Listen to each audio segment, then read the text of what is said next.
ഇന്ന് ഞാൻ കോട്ടയത്താണുള്ളത്. കോട്ടയത്ത് നിന്ന് നേരെ ഞാൻ പോകുന്നത് കാഞ്ഞിരം കവലയിൽ നിന്ന് കാഞ്ഞിരം ജെട്ടിയിലേക്ക് ഞാൻ ഓട്ടോന് പോയി. അപ്പോൾ അവിടത്തേക്ക് ഞാൻ എത്തിയിട്ടുണ്ട് ഓട്ടോയിൽ. അപ്പോൾ ഇവിടുന്ന് നമ്മൾ നേരെ പോകുന്നത് ആമ്പൽ ഗ്രാമമായ മലരിക്കലിലേക്കാണ്. വെരി വെരി ബ്യൂട്ടിഫുൾ പ്ലേസസ് ആണ്. അതുപോലെ ഇതൊരു വ്യത്യസ്തമായൊരു വീഡിയോ ആണ്. മാക്സിമം എല്ലാവരും ഷെയർ ചെയ്യണം. ആദ്യമായിട്ട് കാണുന്നവർ എന്തായാലും സബ്സ്ക്രൈബ് ചെയ്യുക. വെള്ളത്തിലേക്ക് കയറലായി. ഈ ഒരു വെള്ളത്തിലാണ് നമ്മൾ യാത്ര ചെയ്യുന്നത്. ഷൈജു എന്ന ഇവരുടെ പേര്. അപ്പോൾ നമ്മളിവരെ പരിചയപ്പെട്ടുകൊണ്ട് നമ്മളെ യാത്ര തുടരാം. അപ്പോൾ നമ്മളെ ആഗ്രഹം, സ്വപ്നം, എത്രയോ കാലങ്ങളായിട്ടുള്ളൊരു ആഗ്രഹമായിരുന്നു ഈ ആമ്പൽ പൊയ്കയിലേക്കുള്ള തോണി യാത്ര. ഫൈബർ തോണിയാണ്. അപ്പോൾ ഇതിലേക്കുള്ള മനോഹരമായ യാത്ര നമുക്ക് കാണാം. പ്രത്യേകിച്ച് കോട്ടയം ജില്ലയിൽ ഇതൊരു ശരിയായൊരു ടൂറിസ്റ്റ് പ്ലേസ് തന്നെയാണ് മലരിക്കൽ. അപ്പോൾ നമുക്ക് വീഡിയോയിലേക്ക് പോകാം. അപ്പോൾ തോണിയിലേക്ക് കയറിയിരുന്ന് അപകടങ്ങളൊന്നുമില്ല. എന്ന് വെച്ചാൽ അത്ര വലിയ ആഴങ്ങളൊന്നുമില്ല. അതുകൊണ്ട് ഒരാൾ ജാക്കറ്റൊന്നും ഇടേണ്ട ആവശ്യമില്ല. നമുക്ക് കായലിലേക്ക് പോകുമ്പോൾ ചിലപ്പോൾ വേണ്ടായിരുന്നു. ഈ ആമ്പൽപ്പാടം ഏകദേശം 1800 വിസ്തൃതിയുണ്ട്. 1800 ഏക്കർ. അപ്പോൾ ഒരു വലിയ സംഭവം തന്നെയല്ലേ. പ്രത്യേകിച്ച് കോട്ടയം അറിയാലോ, കോട്ടയം കുമരകല്ല് അടുത്ത് തന്നെയാണ്. അപ്പോൾ കായലിൻ്റെ ഒരു സംഭവം തന്നെയാണ് കോട്ടയം. അപ്പോൾ കായലിൻ്റെ ഭാഗത്തായിട്ടുള്ള ഈ ഒരു ആമ്പൽ കാഴ്ച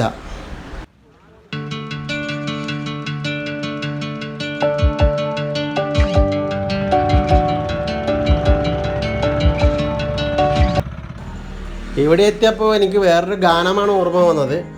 ആമ്പൽ പൂവേ അണിയൻ പൂവേ നീ അറിഞ്ഞോ ഇവളെൻ്റെ മുറപ്പെണ്ണ്.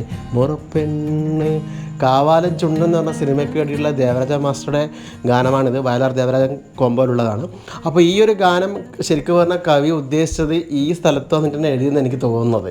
ആ പാട്ടിൽ തന്നെ കുമാരനല്ലൂരെല്ലാം ഉപമയുണ്ട്. അതെല്ലാം കോട്ടയത്തുള്ള സ്ഥലങ്ങൾ തന്നെയാണ്. അപ്പോൾ അത്രയും മനോഹരമായ ഗാനമായിരുന്നു അത്.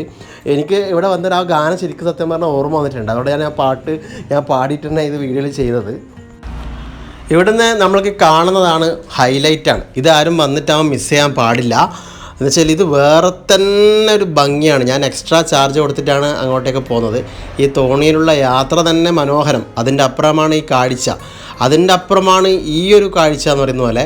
ഇത് ഒരു വലിയ തുളിപ്പ് ഗാർഡനെ ഓർമ്മിപ്പിക്കുന്ന, കാശ്മീരിലെ തുളിപ്പ് ഗാർഡനെ ഓർമ്മിപ്പിക്കുന്ന ഒരു പ്രതീതിയാണ് എനിക്ക് തോന്നിയത്. അത്രയേറെ ആനന്ദകരം തന്നെയാണ്. നമ്മൾ അത് അവിടം വരെ എത്തി. അവിടെ നിന്ന് അത് തിരിച്ചു വരുമ്പോൾ അയ്യോ കഴിഞ്ഞു പോയില്ലേ എന്നുള്ള തോന്നൽ, അത് നമ്മൾ അവസാനിച്ച് പോയാലൊരു സങ്കടം മാത്രമേ മനസ്സിലുണ്ടാവും. അത്രയേറെ വിഷ്വൽ ബ്യൂട്ടിയുള്ള ഒരു സ്ഥലം തന്നെയാണ്. നമ്മൾ ഈ ഒരു ഭാഗത്ത് റോസ് നിറത്തിലും അതുപോലെ തന്നെ വെള്ള നിറത്തിലും, ഇളം റോസും വെള്ളയും അതിൻ്റെ ഇടയിൽ പിങ്ക് നിറത്തിലുള്ള പൂക്കളും, അങ്ങനെ ഒരു വലിയൊരു സംഭവം തന്നെയാണ് ഇതിൻ്റെ ദൂരത്തോട്ട് കാണുന്നത്.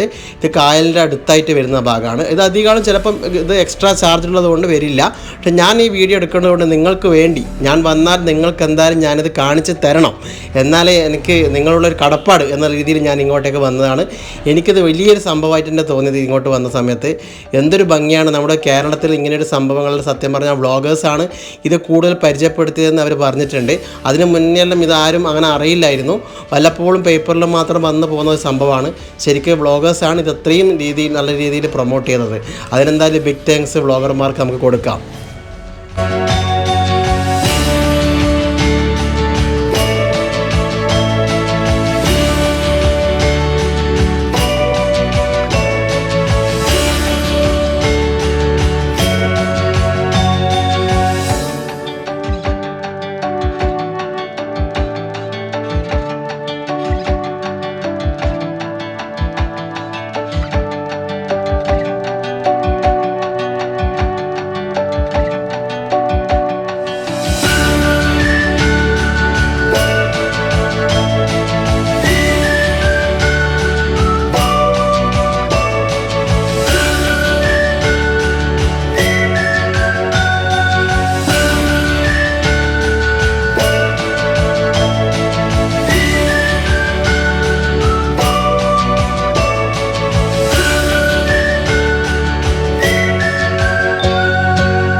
ഇപ്പോൾ വെള്ളം ഇവിടെ നടുക്കൊരു വരമ്പിൽ നിർത്തിയിട്ടുണ്ട്.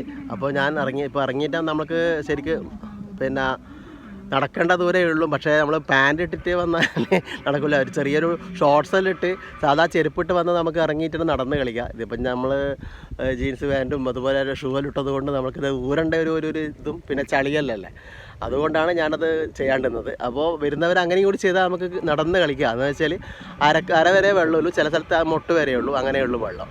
അത് ഈ ഒരു സമയത്ത്. മറ്റുള്ള സമയത്താകുമ്പോൾ ചിലപ്പോൾ എനിക്ക് തോന്നുന്നത് ഏകദേശം അരവിൻ്റെ മേലോളം വെള്ളം ഉണ്ടാവും അല്ലേ? അതായത് ഉണ്ടാവും. ഈ ഒരു സമയത്ത് കുറച്ച് വെള്ളം വറ്റിച്ച് വരും. അപ്പോൾ നല്ലൊരു ടൈമാണ് ഞാൻ വന്നത്. ഒരാഴ്ച കൂടി കഴിഞ്ഞാൽ സംഭവം ഇതെല്ലാം പോവും വെള്ളം വറ്റിച്ചിട്ട്. ഇപ്പോൾ നല്ലൊരു ടൈം തന്നെയാണ്. വിസിറ്റ് ചെയ്യാൻ പറ്റിയ സമയം ആഗസ്റ്റ് പകുതി മുതൽ സെപ്റ്റംബർ ഫസ്റ്റ് വീക്ക് വരെ ആയിരിക്കും നല്ലതെന്ന് ഇവർ പറയുന്നുണ്ട്. വന്നിട്ട് എനിക്ക് മുതലായിട്ടുണ്ട്. നല്ല കാഴ്ച തന്നെയാണ് കിട്ടിയത്. എന്തായാലും ഏത് ഭാഗത്ത് നോക്കിയാലും മാമ്പൽ വൈറ്റും എല്ലാം കിട്ടി അങ്ങോട്ട് പോയതുകൊണ്ട്. അപ്പോൾ നല്ല ഒരു ശരിയായൊരു കാഴ്ച തന്നെയാണ് കോട്ടയം ജില്ലയിൽ വന്നിട്ട് കിട്ടിയത്. അതെ, കോട്ടയം ജില്ലയിലെ മലരിക്കൽ. ഇപ്പോൾ മലരിക്കൽ എന്ന് പറയുമ്പോൾ ചില ആൾക്ക് അറിയില്ല. അപ്പോൾ അതെ, തിരുവാർപ്പ് പഞ്ചായത്ത്. ഈ വെള്ളത്തിൽ 10 പേർക്ക് യാത്ര ചെയ്യാം, ഷൈജു ബ്രോൻ്റെത്. അപ്പോൾ ഞാൻ ഇവരെ ഒരു സ്വഭാവം കണ്ടിട്ടാണ് ഞാൻ ഇങ്ങോട്ട് വന്നത്. വേറെയും പോയിട്ടുണ്ട്. ഇവരുടെ ഫോൺ നമ്പർ ഞാൻ ഇതിൻ്റെ അടിയിൽ വെക്കുന്നുണ്ട്. അപ്പോൾ വരുന്നവർ ഇവരെ ഫോൺ നമ്പർ കോൺടാക്റ്റ് ആയിട്ട് വരുന്നതായിരിക്കും കുറച്ചും കൂടി നല്ലത്. അപ്പോൾ നമ്മളോട് നല്ല സഹകരണമുള്ളൊരു ആളാണ് ഷൈജു ബ്രോ. അതുകൊണ്ട് എന്തായാലും വന്നിട്ടാകുമ്പോൾ നമുക്ക് ഇദ്ദേഹത്തിൻ്റെ സഹായം ഉപകാരപ്പെടും.